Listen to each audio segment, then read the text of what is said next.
Monster Hunter is a series that can pride itself on its attention to detail and the endless amount of ecosystems that it's created, with them all being a balancing act of predator and prey working in tandem with each other to force the other to evolve in some ways to create a sort of natural order that helps avoid a mutually assured destruction event. Though, like nature, these systems aren't perfect, and factors out of control of the natural order can come in and destroy them, be it in the form of savage apex predators like Devil Joe, who act on instinct and are an active detriment to the world around them in whatever environment they end up in. Other times, you have creatures whose mere existence can cause destruction to the environment, even if it's not their personal intention. These are the Elder Dragons, and while it is true there are some actively evil Elder Dragons like Fatalis, others are just peaceful and wanting to live out peaceful lives, like the living volcano himself, Zorah Magdaros.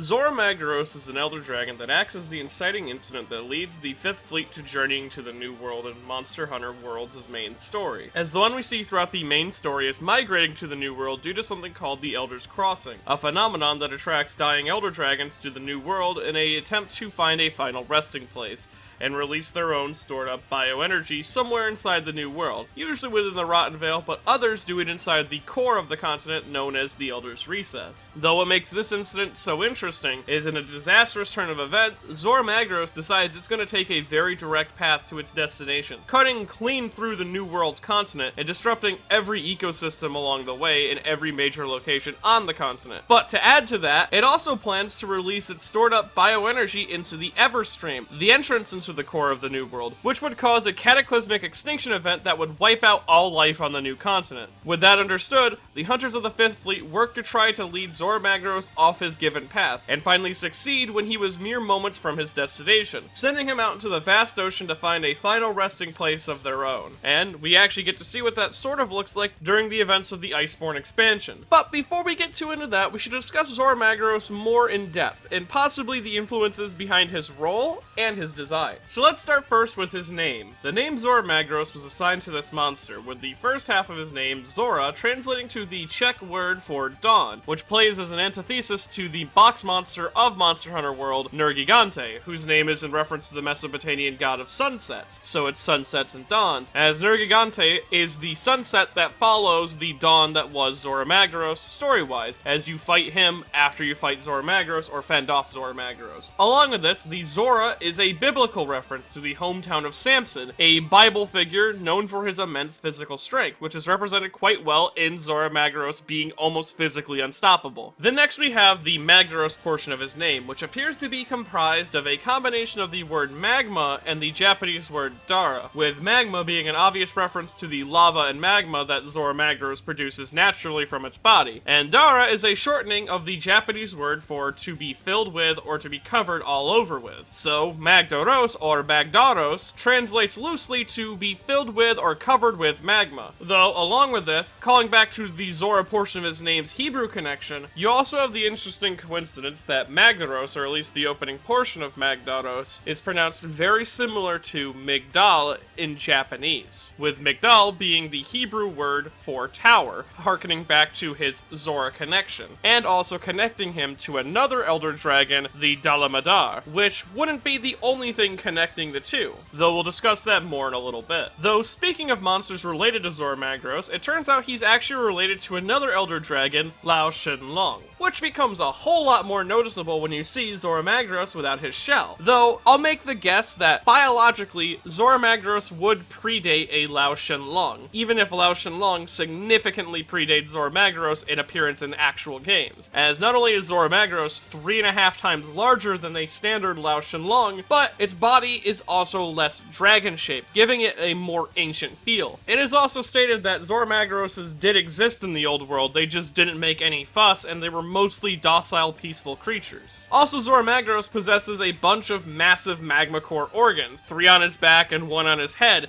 which generate lava, giving it a fire element. which Lao Shenlong lacks completely, being an Elder Dragon without any element. Along with this, Lao Shenlong doesn't have Zorah Magdaros' massive back arms, which I assume Zorah uses to mold and hold his hardened lava shell, kinda like how you mold clay, I assume. And this is likely due to the fact that Lao Shenlong doesn't possess either that organ or a desire to make a shell, so he would evolve not to have those back arms. Though speaking of Zorah Magdaros' biology, it would seem that he was designed after that of a snapping turtle, or more specifically an alligator snapping turtle, as Zorah Magdaros' facial structure is less dragon-shaped and more turtle-y shaped with a beak mouth instead of a normal elongated mouth like other monsters, especially elder dragons. It's also a semi-aquatic creature with the ability to exist on both land and water without any issue, and can retreat into its large hardened magma shell at will. This also acts as a natural bit of misdirection and camouflage, as the top of the shell resembles that of a mouth that Zorah Magdaros can hide its real head underneath. Along with this, much like other ancient turtles, Zorah Magdaros will eventually become a living ecosystem for smaller creatures that flock to him, such as having his back covered in flocks of barnoses which flourish under harsh living conditions, and in his design works originally showing there used to be lava harvesting crab monsters that the player would have to fight while on his back during his boss fights. Now, thematically in the story of Monster Hunter World, Zorah Magdaros seems to represent the idea of an out-of-control natural disaster. Some sort of powerful natural force that enters an ecosystem and unintentionally causes mass destruction, which is standard affair for most Elder Dragons as they are living natural disasters in a way.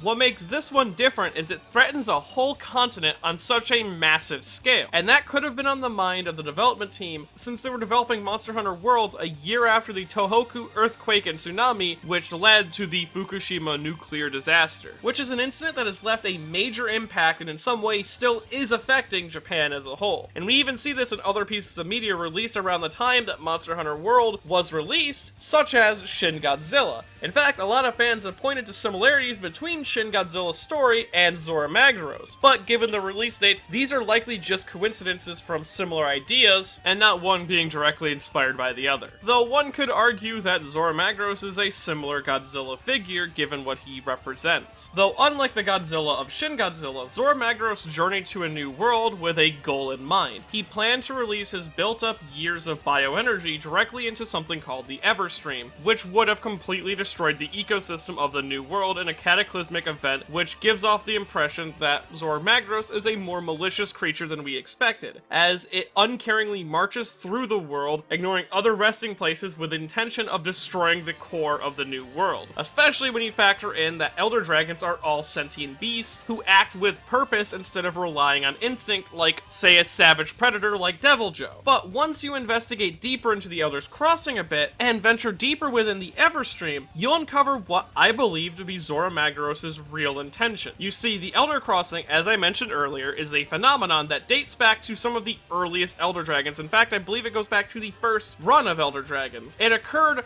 once a century, with a large dying Elder Dragon heading to the new world, dying and releasing its bioenergy into the world that supercharges the environment and creates new life. But, as of recent, the pace of the Elder Crossing has increased tenfold, occurring once a decade instead of once a century. And this is due to the newly forming Xenojiva, who releases a special kind of pheromone to attract Elder Dragons to the new world so that they can absorb their bioenergy in speeding up their development, as it selfishly diverts this natural process into a single place for its own greedy benefit. And what made this worse, Xenojiva's intentions may not have been noticed by normal Elder Dragons, but Zorah Magdaros is one that I consider to be very in touch with this kind of process, given its connection to creation and more specifically the structure of land masses, given that it is a literal living volcano. And to me, it seems like Zorah Magdaros understood what was going on, and I assume was attempting to either halt or just straight up destroy Xenojiva by dying in the Everstream and decimating the new world alongside all of Xenojiva's progress. Which seems like a nuclear option on the surface, but it's also very reminiscent of, as I mentioned before, the classic Godzilla, with him showing up to defeat a monster while causing loads of property and ecological damage before swimming off until he's needed again. Also, shockingly, if the hunters didn't get involved, this could have been one of the better outcomes that nature could have formulated on its own. As while Zorah Magdaros releasing his energy into the Everstream would have destroyed life as we know it on the New World, it wouldn't have made the land uninhabitable, as the bioenergy released by Elder Dragons can cause extremely quick environmental growth, especially ancient Elder Dragons, as it makes the soil extremely rich. An example of this being when the chief botanist of the New World tried to grow a tree using soil from the Rotten Vale, and it grew 60 feet basically overnight. And we can see the results of a land nourished by a Zorah Magdaros, as just to the east of the New World exists a massive continent labeled the Guiding Lands, a flourishing multi-biome that combines all the locations found on the New World into a single small continent. And the origin of this beautiful landmass can be found in the Rotten region, with a massive skull of a long-dead Zorah Magdaros laying that opens up into its stomach. And if you go next door to the volcanic region, you can see something that looks very similar to the magma shell of Zorah Magdaros, leaking lava into the area, causing that place to flourish as well. Not to mention, the only way to forge master rank Zorah Magdaros armor is you need to collect material exclusive to the Guiding Lands from all of its multi-biomes, which means a piece of him went into help creating the whole landmass's ecosystem, which is a process we actually get to see earlier in the game in the Rotten Vale, which is comprised mostly of long since dead monsters, but most importantly, a majority of the environment is the corpse of an ancient massive Delamadar, harkening back to that connection I mentioned earlier. So with this understood, it's likely that if left to its own accord, Zorah Magdaros would have reached the Everstream, destroying decades of Xeno'jiiva's work and likely taking the unborn god with it as it destroys the New World, preventing the world-ending Elder Dragon from being born too early. And while it would have been the end of the lives for most things on that continent, it wouldn't have been the end of the New World in general, which might explain why Zorah Magdaros was so cold and careless as it stomped through the continent. It knew it was going to wipe out all life there anyways, so it didn't really care what got in its way. And this creation through destruction fits perfectly with Zorah Magdaros' volcano themes as well to his design, as while volcanic eruptions can be seriously devastating and destroy most things in their wake, they also over time extend land masses or directly create new ones. And creating via destruction is the natural order of the world, and Zorah Magdaros was just a monster trying to return the world to its natural order of only taking what you need. Arguably a natural force of good working to prevent creatures of greed like Xeno or Safa Jiva from being created. A truly Goji-like figure. And thus is the reason why I consider Zorah Magdaros to be one of my personal favorite monsters. Though sadly, the battle against it doesn't really match the quality of its lore if you ask me. The battle against Zorah Magdaros is concise to two specific raids that can be described as a spectacle rather than an actual encounter with the monster, as it's more of a fight against the clock than the monster itself, where your actions are basically just performing three things in different orders, with you either breaking 3 weak points, fighting a Nergigante for a small bit before he flees, and then shooting cannons at Zorah Magdaros, which, like I said, do happen in a different order each time, but I can understand why someone would find it boring, because the fight's purpose is less about fighting Zorah Magdaros, and more so experiencing a desperate struggle against a nearly unstoppable force of nature, a creature who barely notices you and makes your efforts and actions seem small and insignificant, and overcoming this beast is supposed to be a huge monumentous occasion, even if your win is only small in comparison. Turning Zorah Magdaros off his course is a big moment. You did something that seemed impossible and it's supposed to make you feel good, though it is really understandable why someone might not feel satisfied with that, because you never really got to fight it in a cool way like you fight most other monsters in the series, including other massive monsters like Gogmazios. Maybe some people were expecting at some point you would break its rocky shell to reveal a full creature beneath. Wait a minute, that seems kind of familiar. Cease your existence. Though luckily, Zorah Magdaros doesn't overstay his welcome in world. He does leave after defeated and doesn't return in some way to hinder the player's progress yet again. And hopefully we might see his Elder Dragon race again sometime in the future. Maybe even a variant or a subspecies based on his original concept art. I mean, look at those cannons. Who doesn't want to fucking fight that? Though that's for the future to decide. And until then, this is the end for my beloved, peaceful sea turtle dragon. May he find a place to rest while we maintain the balance of the world for him.